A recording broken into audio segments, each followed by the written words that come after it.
साथियों, आप सबको जोहार।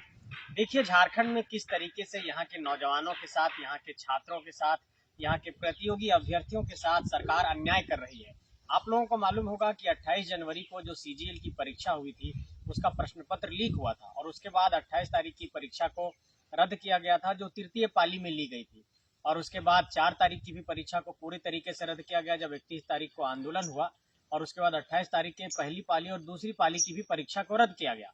लेकिन 31 जनवरी को झारखंड की राजधानी रांची में नामकुम में जो जेएसएससी कार्यालय के समक्ष आंदोलन हुआ था, उस आंदोलन में पढ़ने लिखने वाले छात्र गए थे अपनी मांग को लेकर के कि सरकार इस परीक्षा को रद्द करे। लेकिन सरकार ने बहुत ज्यादा जुल्म ढाते हुए यहाँ के नौजवानों पर, छात्रों पर, छात्र नेताओं पर, 15-15 नामजद लोगों पर और 4000 अज्ञात लोगों पर एक एफआईआर दर्ज कर दिया। और उस एफआईआर में इस बात का जिक्र है कि ये नौजवान जो है सो हत्या का प्रयास कर रहे थे या सरकारी काम में बाधा पहुंचा रहे थे। उसके बाद सरकार ने इस पर एक एसआईटी का भी गठन किया। फिर लगातार इस पर हम लोगों ने विरोध दर्ज कराया, तो सरकार प्रश्न पत्र लीक मामले में भी एक एसआईटी का गठन की है।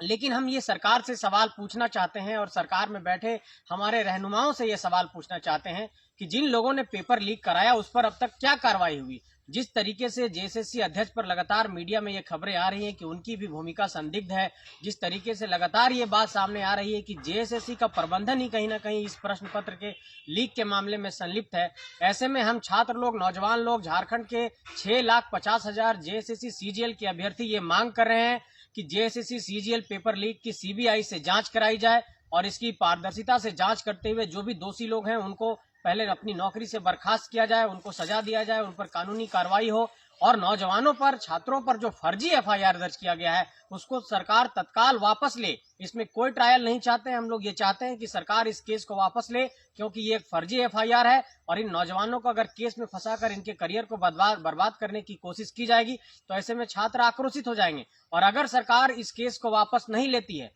तो इस वीडियो संदेश के माध्यम से हम लोग ये ऐलान करना चाहते हैं कि झारखंड के 24 जिले से, झारखंड के 264 प्रखंडों से यहाँ के छात्र और नौजवान जो है सो जेल भरो आंदोलन की शुरुआत करेंगे और झारखंड में इस बात का संदेश देंगे कि जो भी यहाँ पर गलत कर रहा है, जो प्रश्न पत्र लीक करा रहा है, जो सेटिंग गेटिंग कर रहा है, जो सीट बेच रहा है, जो 25 लाख रुपया में सीट बेचने की बात कर रहे हैं, ऐसी बातें सामने आ रही, ऐसे लोगों को सजा दिया जाए, ना कि यहाँ के नौजवानों को केस में फंसाया जाए। इसलिए साफ तौर पर यह कहना चाहते हैं कि सरकार जल्दी से सीबीआई जांच की सिफारिश करे और जो भी प्रश्न पत्र लीक के मामले में संलिप्त है उन लोगों को जनता के सामने उजागर करे, यही कहना चाहते हैं। नहीं तो आने वाले वक्त में झारखंड फिर से एक बड़ा आंदोलन सहने के लिए तैयार रहे। शुक्रिया, धन्यवाद।